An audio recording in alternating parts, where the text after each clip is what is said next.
Inova Casting, seu canal de educação executiva para a inovação. Apresentando Carol Badin. Então, ele é um aplicativo nacional, né, Sérgio? Então, assim, quem tiver interesse, por exemplo, aqui na nossa região, que é o interior de São Paulo, o município daqui tiver interesse, como que faz? Tem que entrar em contato com você? Como que funciona essa parte mais burocrática? A sugestão que eu sempre dou é entrar lá no site, que é www.appminhasaude.com.br. Lá tem uma indicação assim, como o município pode aderir. São passos bem simples.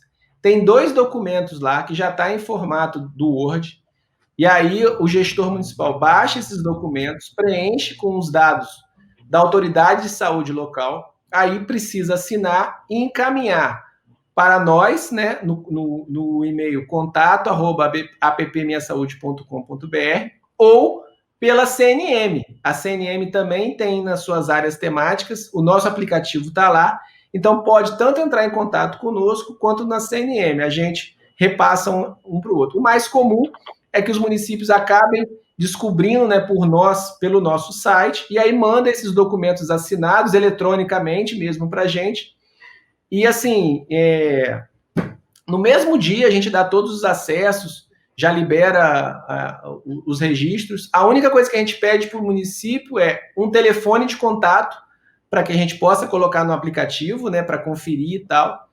Em geral, um WhatsApp para eles fazerem contato ou teleatendimento. Se o município for muito pequeno e não tiver o WhatsApp ou o telefone, a gente coloca o do Ministério da Saúde, porque aí o cidadão não fica desamparado de informação, né? Se o município tiver, por exemplo, um site, um Facebook, uma área de notícias, a gente também coloca isso no aplicativo, então o próprio cidadão pode olhar as novidades daquele município no aplicativo, né? E a gente também pede para o município conferir se as unidades de saúde que a gente pegou do Ministério de Saúde são correspondentes, porque é muito comum, mesmo em municípios pequenos, ter pequenas tendas de campanha ou hospital de campanha que não está mapeado pelo Ministério da Saúde e que, portanto, esse nosso minerador lá, esse nosso crawler não pegou, não vai pegar, né? Então, mas é muito simples, assim, é um papo de meia hora para fazer a configuração e está disponível, assim, é muito rápido. Hoje são quantos mesmo. municípios, Sérgio, usando? Você tem esse dado fácil aí? Então, a adesão formal, com o prefeito assinando, são 11 municípios, a maioria em Minas Gerais, foi no começo, assim, eles logo aderiram, a gente teve 3 municípios que aderiram logo de cara, depois um consórcio com mais 5 municípios, e aí depois veio Teresópolis e Juazeiro. Esses a gente tem uma interlocução direta, os secretários utilizam e todos fazem essa triagem, testes e tal. O caso que mais chama atenção é Teresópolis pelo volume, né? De pessoas que adotaram o projeto. Até pela quantidade de artigos que eles colocaram em decreto. Então, como eles ancoraram toda a política, né, de testagem, de flexibilização no aplicativo, eles foram muito corajosos em apostar na tecnologia, porque muitos municípios, prefeitos, secretários, eles ficam desconfiados que uma aplicação gratuita vai dar conta, né? Então, assim, é claro que a gente tem a nossa estratégia, né, de empreendedorismo social, de ficar conhecido, né? Então, assim, a gente saiu em mais de 10 vezes em TV aberta, sabe? Em mais de 100 canais de comunicação, rádio, internet, notícias especializadas, ganhamos prêmio. Então, isso também é muito bom para a empresa, né? Então, na verdade, o fato de oferecer gratuitamente também ganha, né, um retorno, né, de marketing, de mídia, e principalmente salvar vidas, né? Exato, porque quando você tem uma aplicação aonde você facilita, né, a prefeitura a chegar em quem precisa mais rápido, né, você está devolvendo para a sociedade aquilo que e a ambição ganhou, do aplicativo é maior, né? A ambição e a missão dele, né? Não é necessariamente... exatamente. Tudo bem que tem uma situação emergencial agora, que é a pandemia, e é claro, né, qualquer tecnologia é bem-vinda para ajudar nesse controle e gerenciamento disso, porque é uma situação exponencial, os números todo dia são diferentes, então para o próprio município conhecer a situação da pandemia dentro do seu limite, é uma situação extremamente delicada e complicada, então a tecnologia é uma aliada para isso. Mas, pelo que eu entendo, a ambição e a missão do aplicativo é promoção de saúde, né? Não necessariamente... Sim. A gente quer promover a lógica do autocuidado, né? A gente acha que essa pandemia, ela traz à luz a necessidade de tecnologia, de saúde, né? Saúde física, saúde mental, assim, é algo que veio para ficar, né? A parte, por exemplo, de teleatendimento, que hoje é possível e é permitido em larga escala, estava aí em discussão há 10, 20 anos, né? A tecnologia já existe há muito tempo, né? E algo que em 2 meses foi estimulada, né? Utilizada e tal.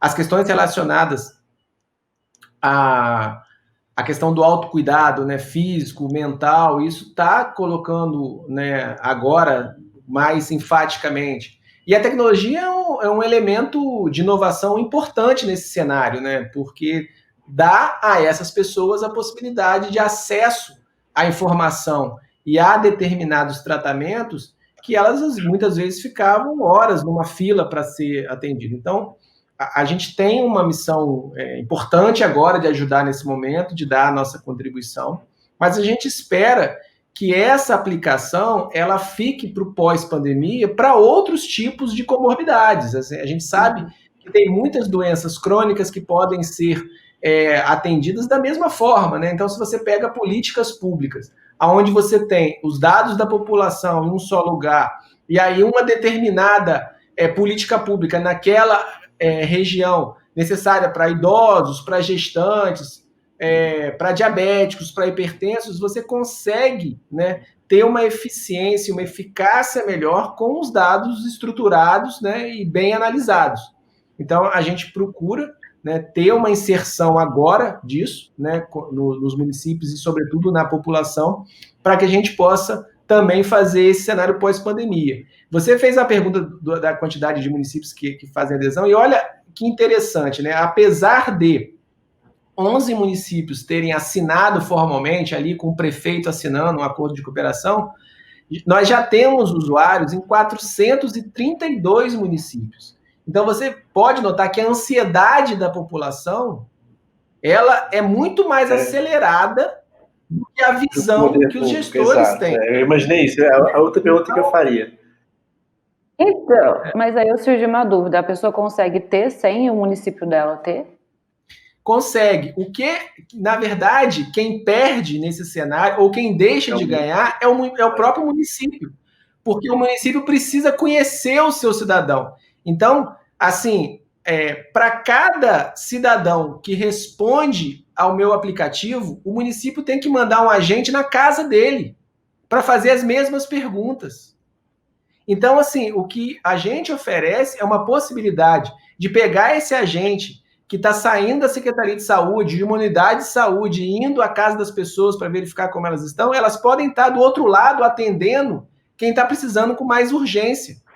Né? Porque se você olhar a lógica, né, da atenção básica ou desses programas que fazem as visitas, né, a pessoa visita 10, 20 casas até achar um caso emergencial. Ela perde um dia inteiro. Ela podia estar atendendo 5, 10 famílias com casos mais graves. Né? Então, assim, o cenário de lidar com dados, né, prioritários, a tecnologia tem o seu papel e a gente está ofertando nesse sentido. Né? É notório que a população já tem uma visão, né, de tecnologia e de saúde que está mais acelerada do que a capacidade dos gestores municipais têm tido, né, para absorver. E vai muito de encontro que vem pedindo, né? Pede tanto para a gente não sair de casa. Então, assim, você está evitando dessa pessoa ter contato ali para receber. Exatamente. Hoje em dia, todo mundo sabe o que é Uber, sabe o que é comprar pela internet. Especialmente agora. Coisa. Né? Muita gente. Agora, se não sabia, ficou conhecendo, né? Assim. Então, a lógica do serviço por internet, ela já vem sendo ancorada há muito tempo na população. Né? É claro que, inicialmente, na população que tem economicamente, né, mais privilegiada, isso porque não é todo mundo que pode pedir um Airbnb, um Uber, né, alguma coisa assim, uma compra pela internet, mas agora, forçando todo mundo a ficar em casa, muita gente teve, né, que fazer esse tipo de cuidado. Infelizmente, muitas pessoas ainda precisam, né, a maioria, inclusive, precisa se expor, mas ainda assim, né, na sua lógica, tem crescido enormemente os serviços eletrônicos. E não vai ser diferente com os serviços municipais, O que estaduais acontece, e federais. a curva de adoção de tecnologias, em que você tem, geralmente, quem usaria esse aplicativo ou esses serviços digitais seriam os early adopters, ou a primeira grande maioria, ela foi abruptamente acelerada. Então, assim, muitos dos retardatários, né, que é a última porção da curva, começou a adotar tecnologias que talvez a primeira grande maioria estivesse adotando nesse momento.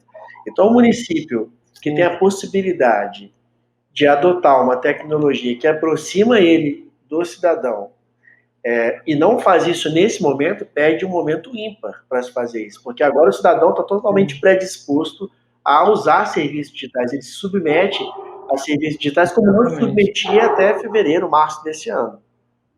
Então, assim, o município usar esse momento para fazer a adoção de um aplicativo como esse é muito vantajoso, né? Por mais que ele não saiba como usar isso, mas ele vai conseguir uma massa muito grande de munícipes usando o aplicativo que cria uma aproximação e um conhecimento maior. Exatamente. A gente tem cenários de municípios que 3, 4 mil pessoas utilizam todos os dias. Todos os dias. E assim, você imagina a Secretaria de Saúde receber 3, 4 mil formulários de checklist todo dia. Só nesse exemplo, é impossível você ter força de trabalho para fazer essa análise. Exato. Você precisa de tecnologia, né? E a gente começou com a parte de autoavaliação, para indicar grupo de risco ou sinais de alarme. Agora, o que está todo mundo preocupado é com a flexibilização, né? E com os testes, né? Daqui a pouco vai ser vacina. A gente já está preparado. Então, o município que não aderiu e quer aderir ainda tem muito a se beneficiar. Porque o simples fato de você conseguir priorizar atendimento, né? Foi importante no momento, alguns municípios e estados ainda estão na curva, né, ascendente, outros já estão descendo.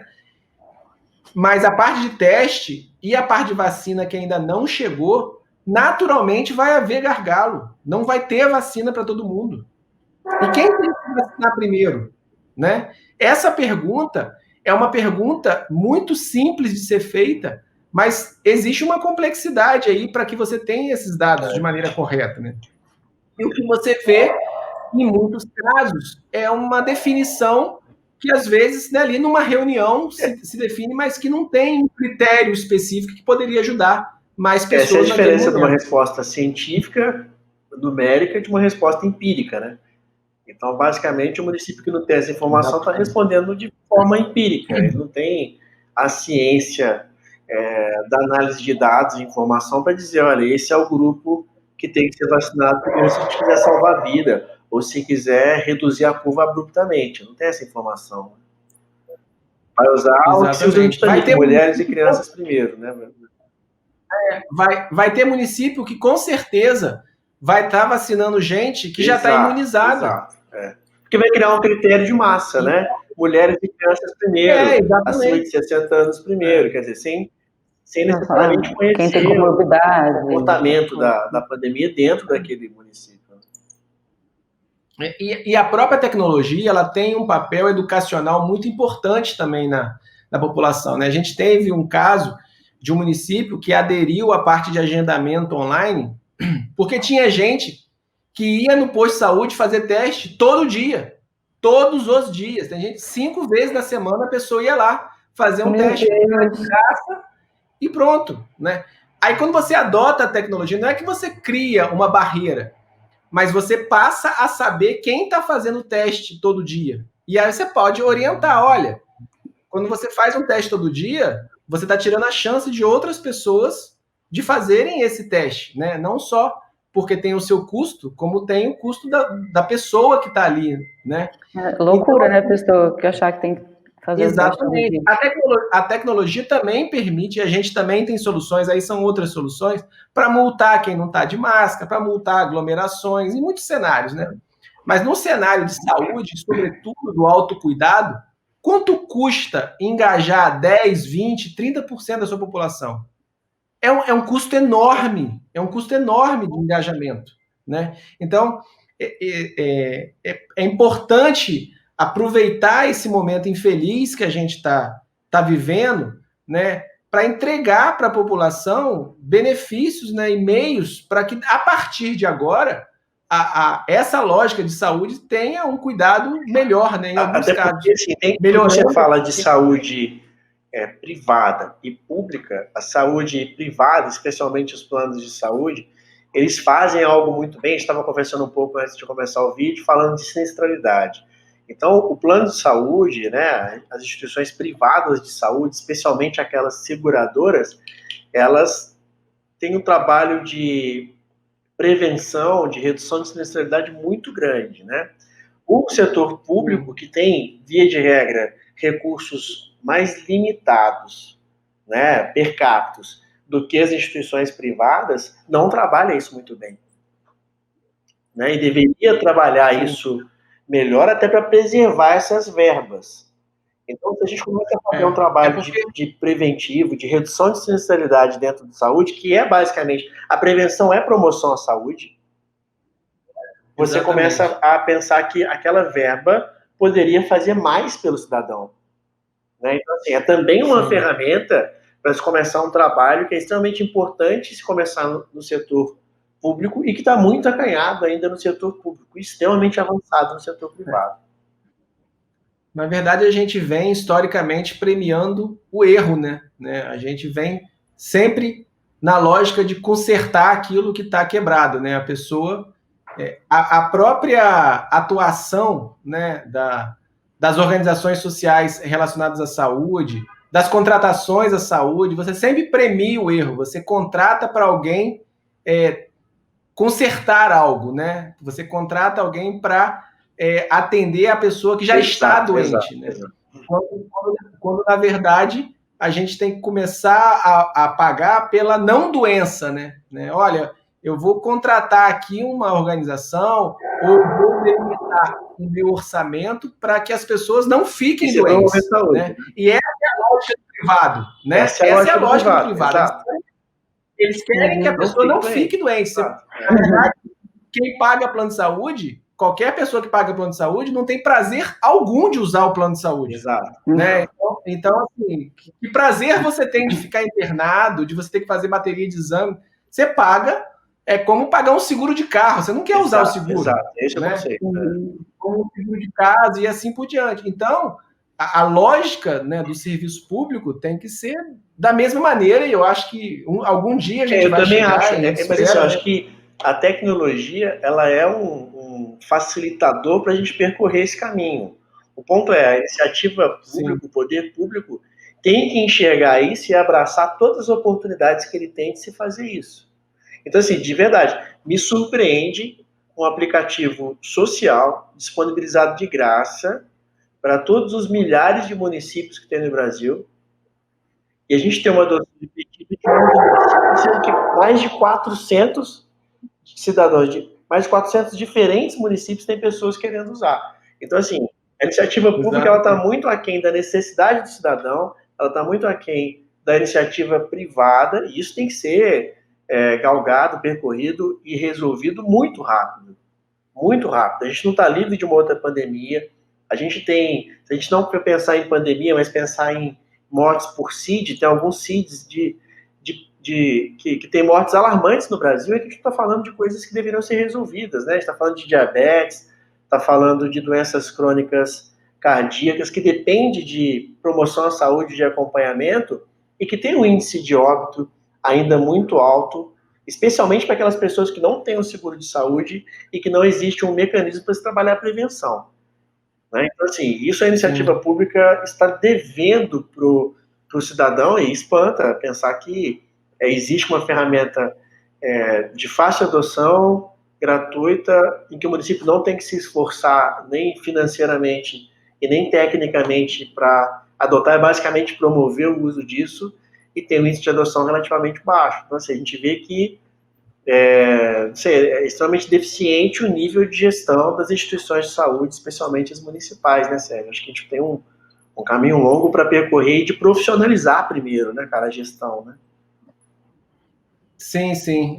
A gente, por um lado, fica feliz que muitas pessoas espontaneamente estejam utilizando, mas a gente também gostaria, né, que mais municípios pudessem fazer o mesmo, né, que Teresópolis, Juazeiro e outras cidades fizeram. Eu vou fazer a minha parte. Os municípios que a gente tem relacionamento comercial, eu vou fazer essa provocação até de por que ainda não foi adotado. Quer dizer, não tem sentido nem significado nenhum de não haver adoção. Eu vou começar pelos municípios que a gente tem de relacionamento comercial, porque isso faz todo sentido, eles já deveriam ter se movimentado para isso, né?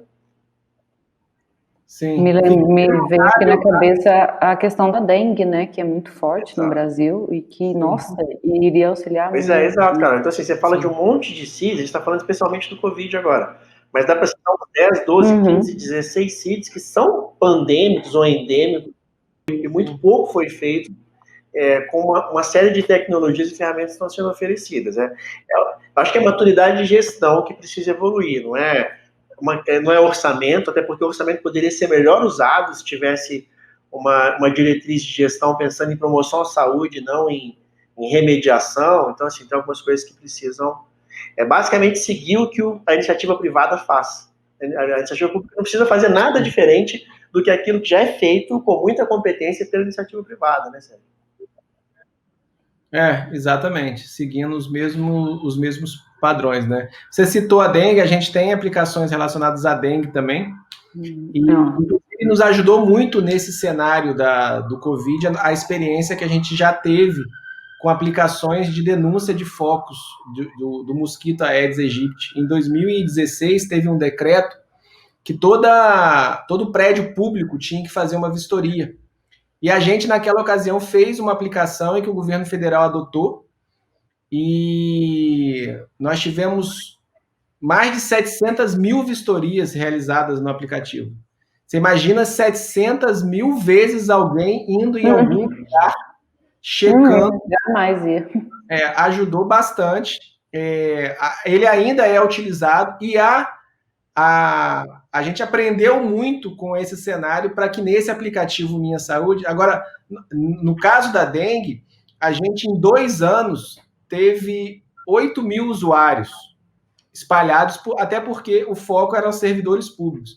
8 mil usuários a gente teve em menos de 2 dias no Minha Saúde, quando as prefeituras começaram a aderir, sabe?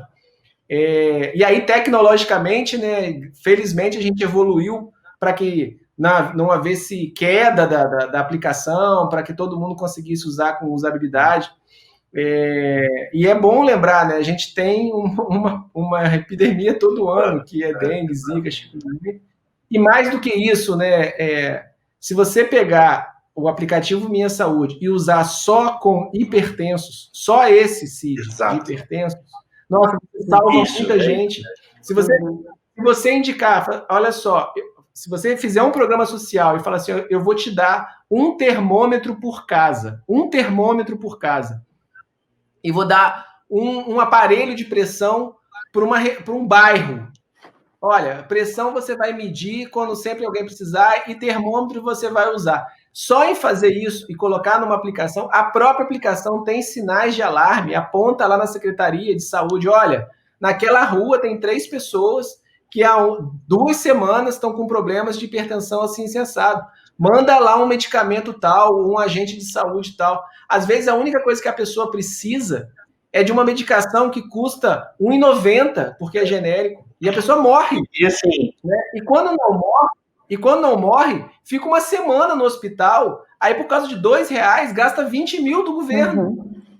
É um negócio assim, absurdo. A conta é tão simples, mas é tão simples, que a gente às vezes fica estarrecido mesmo. De como... E você fala hoje, por exemplo, de acompanhamento de doentes crônicos, até munícipes. Quando a gente fala disso no plano de saúde, eles já conseguem fazer isso com com uma competência ímpar. Mas quando você fala de munícipes, acompanhamento de doentes crônicos, até o investimento em tecnologia vestível, por exemplo, né, os smartwatches, né, as pulseiras de monitoramento, é muito menor do que um dia de internação. Né? Eu estou falando só de gestão orçamentária. Se a gente não colocar na equação uma questão humana, que é promover saúde, salvar vidas. Né? Estou falando só de questão orçamentária, sem contar que isso vai salvar a vida e promover saúde.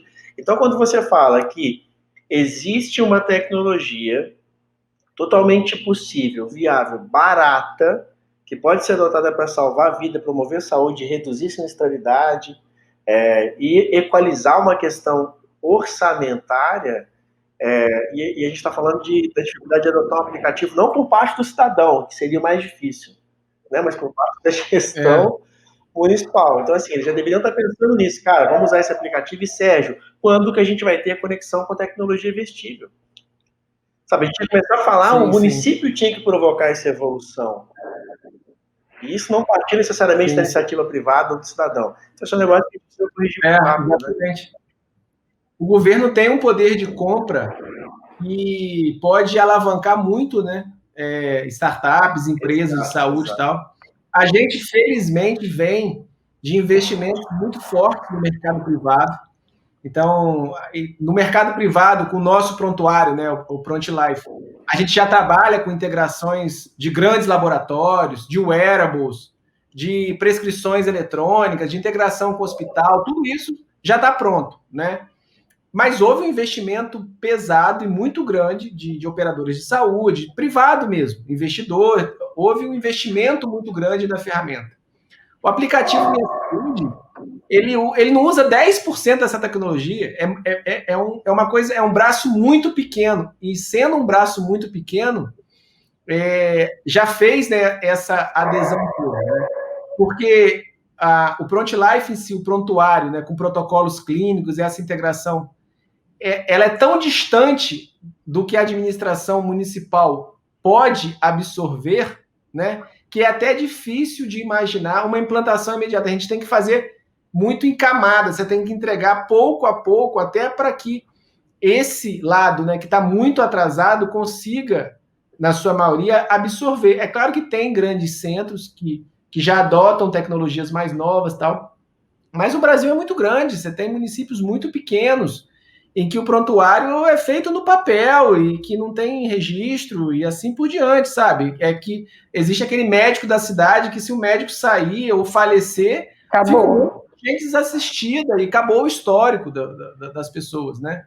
Então, assim, eu sonho com esse dia onde a administração pública consiga integrar, né, com o privado, com prontuários, com dados de saúde que se conversem, né, e, sobretudo, atendam a população de maneira preventiva, né? O aplicativo Minha Saúde veio aí para fazer sua contribuição do autocuidado com a lógica da Covid, mas tem um papel que pode ser muito maior do que esse que a gente já está fazendo hoje, que felizmente estamos muito felizes, né, com os resultados, mas a gente sabe que a gente pode dar mais. Eu acho que se deixar a gente vai ficar falando aqui para sempre, porque é ótimo, quero dar os parabéns pela ideia, pela iniciativa social, assim, de pensar que tá ali, ó, na palma da mão, hoje tá tudo no celular, né, e com a pandemia, sempre vem algo positivo, né, porque hoje a gente, essa parcela da população, que talvez, que a gente comentou, que estaria tão distante, já se aproximou, e o futuro já está conectado, né? A galerinha que está vindo, eles já estão prontos para tudo isso, né? Para tudo isso acontecer. Agora só falta o governo abrir os olhos e abraçar a ideia, né? Sim, eu concordo que se der espaço a gente conversa, assim, o tema é apaixonante mesmo, né? E quando você tem a missão de ajudar as pessoas, você quer, né, de certa maneira, engajar o máximo de pessoas possível. Eu agradeço enormemente o espaço que vocês estão dando, agradeço a divulgação antecipada aí que vai ser feita com os municípios no entorno, né, das suas interlocuções, e convido, né, a todos a procurar lá por app Minha Saúde, o site é fácil, né? appminhasaude.com.br, e usufruir aí do máximo que essas startups, tanto a Lemobis quanto a Prontilife, e os demais parceiros, né? A Cópia, a Unifei, o LNCC e a CNM, estão oferecendo aí gratuitamente para cidadão e para empresas e prefeituras utilizarem aí o app Minha Saúde. Está disponível em todas as plataformas. Tá disponível em todas as plataformas. Sérgio, obrigado, muito obrigado pela sua contribuição, explanação, foi muito rica. Eu acho que é uma diretriz, um caminho que a iniciativa pública tem que seguir, e é legal poder mostrar isso numa outra perspectiva para o cidadão, para ele ter entendimento do que a gente tem na iniciativa privada, do que tem na iniciativa pública, do que poderia equalizar e do quanto ele vai se beneficiar com isso. Então, acho que essa conversa foi rica para ilustrar para qualquer cidadão que às vezes não tem esse entendimento tão claro dos sistemas de saúde, das diferenças pública e privada, né, e da capacidade que a tecnologia tem de fazer algo pela saúde dele. É legal mostrar oferecer esse grau de consciência para as pessoas. Então, acho que esse papo foi muito rico para poder esclarecer isso para o cidadão comum mesmo, e agradeço a participação. Bom, eu que agradeço novamente o interesse de vocês e parabenizá-los aí pelo canal de inovação.